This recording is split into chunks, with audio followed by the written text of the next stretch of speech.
Three, two, one. Hey everyone, Jim Chester coming to you from Davenport, Iowa, and I got Dr. Chris Zaino coming to me from Park City, Utah. What's up, Dr. Chris? What's up, Jim? Good to see you, man. You too.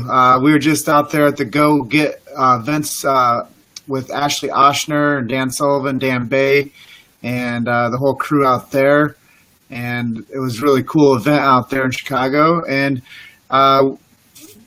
before we go any further, let's just jump right into talking about this podcast Chiro interviewed on and what that's going to be doing for the chiropractic message. Yeah, I love it, man. I mean, just it's my two favorite words, chiro and hustle. Doesn't give it enough. And you know what? Let me talk about hustle sometime. So let me talk a little bit of hustle. So what I don't want to confuse in the chiropractic profession, because I do these Zaino experiences. There's a 2-day event experience, $7,500 for the doctor to come, the entire team. Transforms their lives and their practice. They go through every system. I show them exactly everything they need to know. And a lot of times they're like, I'm working hard, I'm hustling, but what I start to find out that they're just really busy and they're mistaking working their ass off, and they're over. What I'm trying to say is they're putting so much emphasis on feeling like they're working their ass off, but at the end of the day, they don't see that they're really not being successful, because I would rather work hard with wisdom and guidance than just work hard. Because, for instance, I'm in Utah, so there's a lot of miners, not like miner, like a miner, a dirty hand miner, right? Those guys work their ass off, like all day. So we can't mistake hard work for success.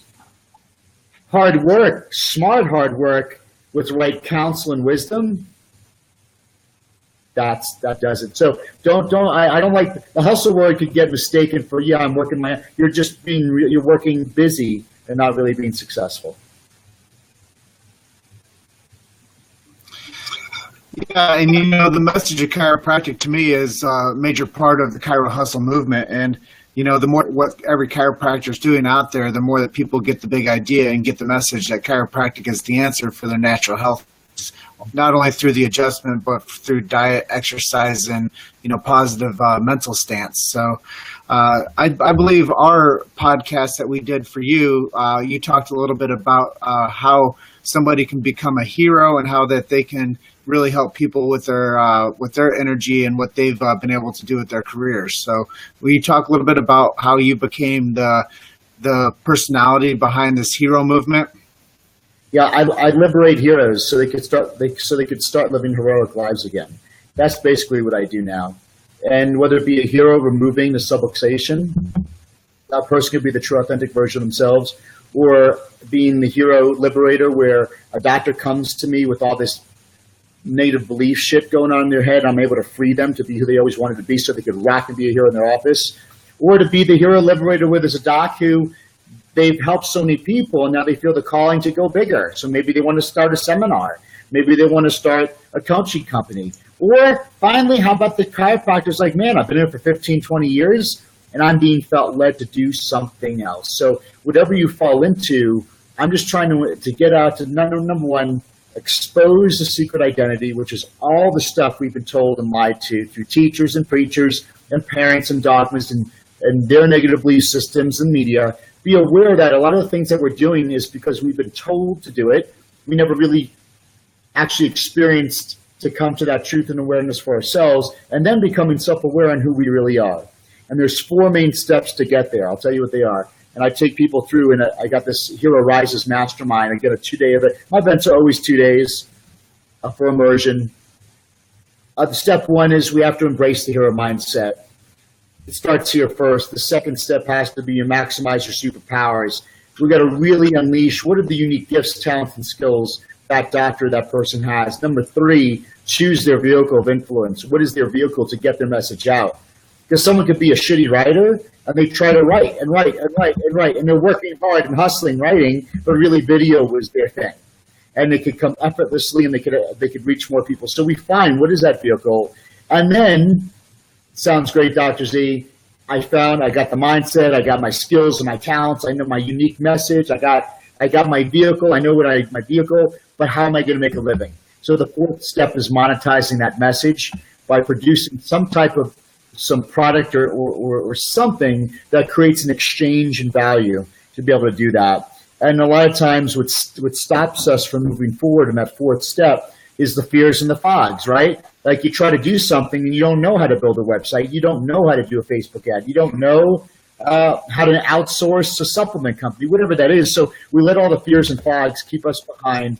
And so this is where you hire other superheroes in those fields that are rock stars. And so they remove and they destroy all the fears and fogs. Then you could go move forward, make the decision, embrace the unknown, and go to the other side. So the other side of being the hero is we all want to take the sword out of the stone, like King Arthur, right? Women, you all want to put on the princess glass slipper, right? The fairy tale ending. But we never get the championship. We never win the race. We never pull the sword out of the stone. We don't reach these amazing fairy tale things if we don't cross through the fears and the fogs. And Napoleon Hill said basically 98%, he says closer to 100% of people never had the momentum and the force to break through those fears and fogs. And I found the exact solution to do it.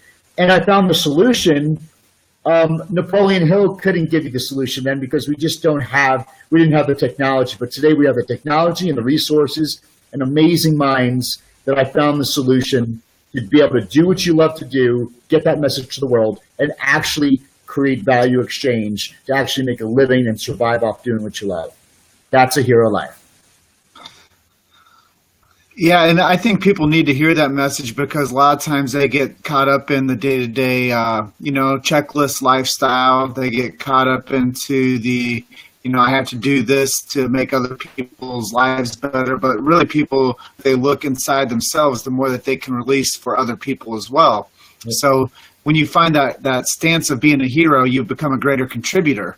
And I found that most people that become greater contributors have more support long term. Like you said, if you don't do something, what are you going to do? You're going to go find somebody else that is a hero at doing that. So you can then assemble a better team going forward. And I think that that's something that's critical for all of us creatives and all of us people that are, really doing things. That's one of the reasons we wanted to create the podcast, because we have a hero mindset of how we can, create content and how we can do great things for the chiropractic profession, but without being banded together with great names, with people that actually have movements behind them that are actually serving at the top level, then we're just guys with a really good skill set that can, push a message. But now that we're becoming more integrated with industry influencers and transformers like yourself, we get a bigger hero stage for ourselves now. So thank you for being a part of our Chiro Hustle movement.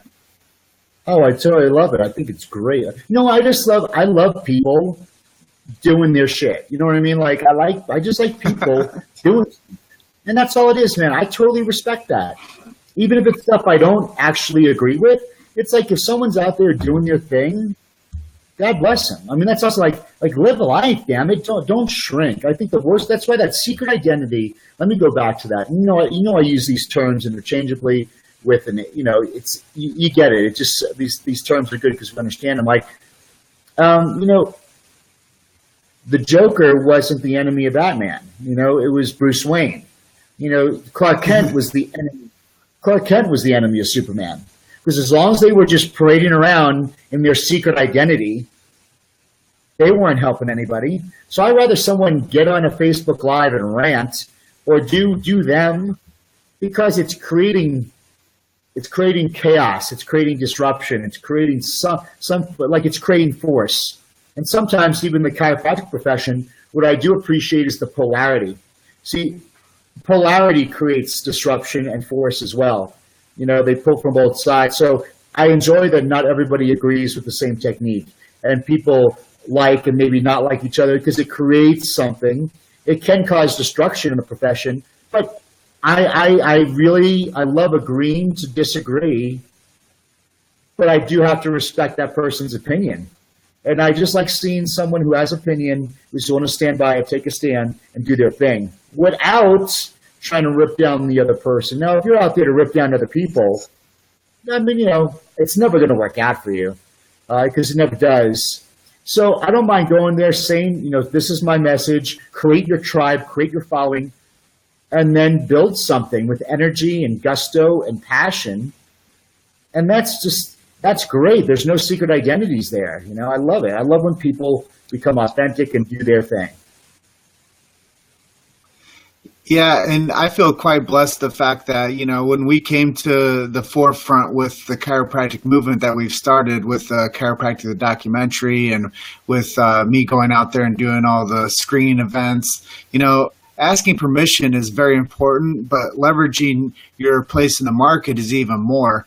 And I feel like when we made the film, we asked permission to do the interviews with people in the movie, but, as it was made, we didn't ask anybody's permission except for if they wanted to stay in the film after it was done. And at that point, if they wanted to veto out, that were ready to put back into the film to take their place. So, I think that the hero mentality was with me all along. And I think that so many people are looking to subordinate. And they're looking for somebody to tell them what to do and how to do it.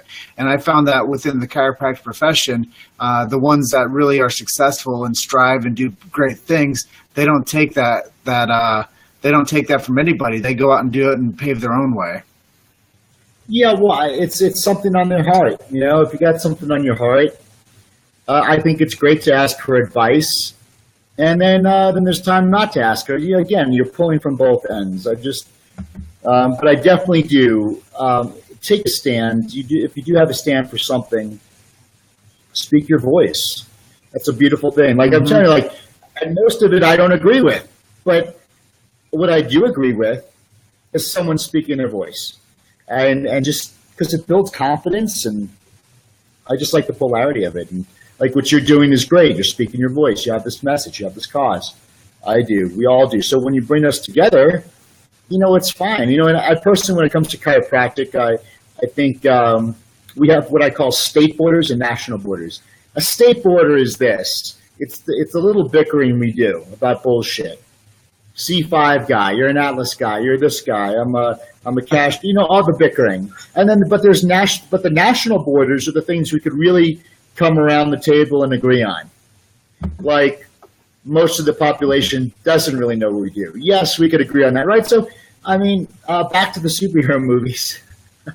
You ever notice, when the really big bad villain comes to Earth, and sometimes the superheroes and the villains or superheroes they don't agree with each other. When there's a bigger problem, what do? They team up. And they'll say, "Listen, I'm teaming up for now, but once we beat this big bad monster, we're enemies again." Whatever that is, but at least there's this on the national border when it comes to the spreading of the message, destroying obscurity of what we do, making an impact. I think everybody agrees on that.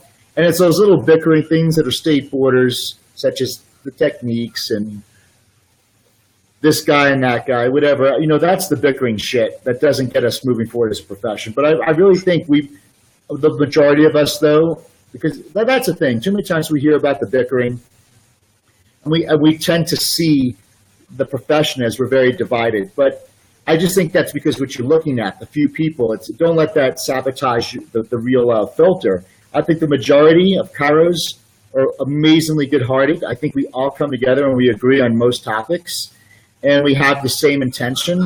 I think that's the majority. It's like just saying, I don't believe that people are inherently evil at all. I think people were born good, and I just think that whole religious dogma, people were born evil, is just that. But I think chiropractors, they're all good people. I really think in some way, shape, or form, they could choose what they want to do. They could speak their message. If they want to do MDDC, great. That's awesome. I just don't have the business skill for that. You know what I mean? I don't know how to hire a medical doctor stuff. But if they want to make $300,000 a month, awesome. More power to them. I'm not going to throw rocks at them. The bottom line is this: if you're chiro or not, Jim, I'm in the position now that I realize chiropractic isn't black and white. As we might have been told, I don't think it's black and white. And because I realize it's not black and white, me thinking it was black and white put me in a category with every other asshole who thought it was black and white. No, it's not black and white. And the thing is, and gray is a beautiful place to be in, because that's where we could kind of disagree or agree and just keep on evolving and understanding each other better. And when you realize it's not black and white, then you really become empathetic and you really appreciate different doctors and what they think and what they believe, because all I enjoy seeing is excellence in action. And when I see a doctor, or when I see you take charge and do your thing in excellence, I'm more impressed by someone having a stand, not backing down, and being excellent. I think that's a beautiful thing. And, I agree with what you say, and I do look to you for your leadership skills and what you do and how you do things. So kudos to you for, really, carrying the torch and, taking, the good with the bad in the profession. And honestly, I think that anybody that does, feel indifferent or say things that are, maybe, my thing is better, your thing is worse type mentality, I think that people are happy just playing small. I think that people get happy, becoming that person that, is looking for the rebound and there's no ball coming down. And they just want to go and elbow people around and, kind of like a mosh pit. I think that the chiropractors are kind of like in a mosh pit and they just want to kind of go out there and, bump people around and push people around. And, the big thing is that they're all, going for the same cause and they don't even realize that they're playing for the same team. Well, yeah, when I think about that, when I think about that analogy, I think about the chiropractors going for rebounds and moshing around, and the big thing is that if chiropractors don't band together and tell people the real deal and that it's a bigger game than what they're playing, then they're putting themselves into a hole, and it's hard to ask for help when you've already greased your hand and you don't want to shake anybody's hand anymore. And I think that that's something that people are going to have to realize within the chiropractic profession. Yeah, I'll just sum it up. For you on this. No, not you. I was just please do. Hold on a second.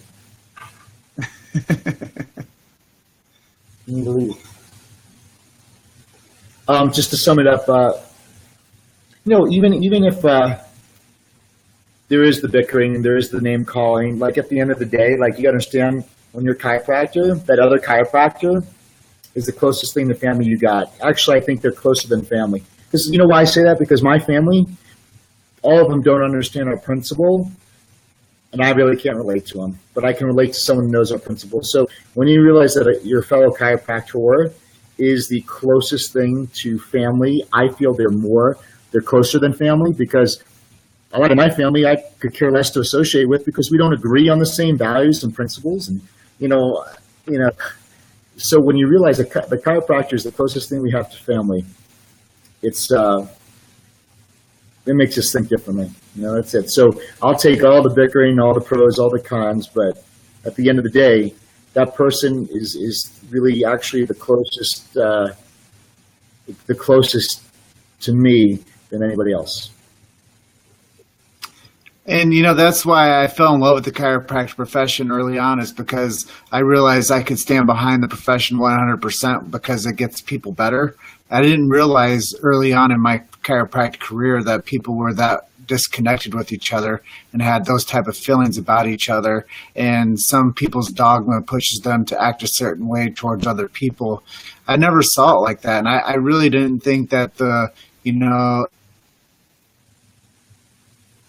anybody else besides the chiropractic world saw it that way. It's away from the public. I mean, there's people obviously out there watching this Facebook Live that aren't chiropractors, but I guess that's the real part of it, is it all comes out in the wash. And when there's a problem within the ranks, when we talk like this on Facebook Live, the people out there that are watching are going to see that there might be a little bit of a concern that we need to start cleaning up before it becomes something of a big rift within the chiropractic world that becomes known to the public too. Yeah, but at the end of the day, whether this profession survives or it gets absorbed by medicine, it's always our fault. So, I mean, you know what I mean? It's like we're 100% responsible. responsible. So that's why I don't get mad at medicine. They spend $50 million a day advertising. I take my hats off to them. They're good marketers. So, you see, I'm so done with it's not even I'm done with bickering. It just doesn't, I'm empathetic to the bickering because I realize, hey, we're just like a family and, we have our opinions, but at the end of the day, if the profession fails, then we just got to be okay with it, right? Because we did it. But if it succeeds, then we also could take the pride. This profession succeeds and goes big, we all could take the pride and the pat on the back on that one too. So time will tell. In the meantime, I'm going to do my thing, just like you'll do your thing, and the guy down the road and the gal down the road, they'll do their thing. And I just think I just think everything's going to be okay. But I also think the profession needs something very disruptive to make. I think when Texas had something going on with the medical board and the Texas Chiropractic Association, and people wanted me to donate all this money, and I refused because I felt that any type of trauma like that is the best thing for any profession. It created people to start banding together, right? So I don't mind a little bit of trauma to the profession. I think it might be a really good thing, really kind of a disruption where it forces us to kind of come together to just save our profession. And I think it needs that. And I think when things are really comfortable and everything's good and the laws are great, then I think that gives us more time to bicker about bullshit. But I think when our profession is really threatened, you'll be amazed on how many people rise up and go in full hero mode and save it. So I have no doubt that you bring us a really bad time, I think it might be the best thing for the profession. If you don't, then I just think we'll keep on bickering. So I don't mind. I don't mind a threat because then it really brings out the best fight in all of us, and we band together on that. So, and that might be what it takes. But in the meantime, just do your thing and get the message out to as many people as possible. And I agree with you on that level too. And it's a good perspective that people are out there watching and hearing it from you. When I think about this whole thing I think that if I don't tell people the truth about chiropractic, somebody else will mislead them within the sick care paradigm with drugs or surgery. So that's kind of how I became this chiropractic warrior within the chiropractic world. And I honestly don't think the chiropractors are going to be the ones that grow the chiropractic profession, though it needs to be. I think that we're going to start creating a sales force outside of chiropractic that's going to actually support the chiropractic profession, because I think that the chiropractic profession actually lacks a sales force, and they don't have people out there on the street level selling chiropractic. And I think that if we got the chiropractors busy enough by selling chiropractic the right way, then we would have a lot more successful chiropractors, and they wouldn't be worried about what the other guy down the street's doing. They would have enough people coming through their doors that they would be busy enough that it would be moot point for them to even be concerned about how somebody's technique is or what school they went to or how much they're collecting or how much volume they're seeing. They'd be like, wow, chiropractic's wonderful. I'm glad I got a degree in this. Yeah, and that's what you're starting to build, my man. So that's your vision. I'm on board. I'll support it. So I don't know all that tech stuff like you do, so that's why I'll pay you to build all the tech stuff. And then we just start that movement. I totally agree, though. You get the people moving and doing it. But I think it's going to happen all over the board. It's exciting. It's exciting. It is, man. All right, Doc. And you're my honorary doc. So, yeah, I think we ripped it enough. I got to hop off. Yeah, man, you're episode 7 of Chiro Hustle. Anybody that wants to come over and check it out, it's chirohustle.com. And Chris Zaino is a great example of one of the leaders in the profession telling their stories about the chiropractic profession and what you can do to level up and release your inner hero and how you can live big and how you can expand out of your 4 walls of practice. And with that, I'm going to sign off today from Davenport, Iowa, and Chris Zaino is going to sign off from Park City, Utah. And with your rest of your day, I hope you do some really fun stuff and enjoy it, man. Thanks, brother. I appreciate everybody. Thanks so much. Goodbye. All right, let's see ya.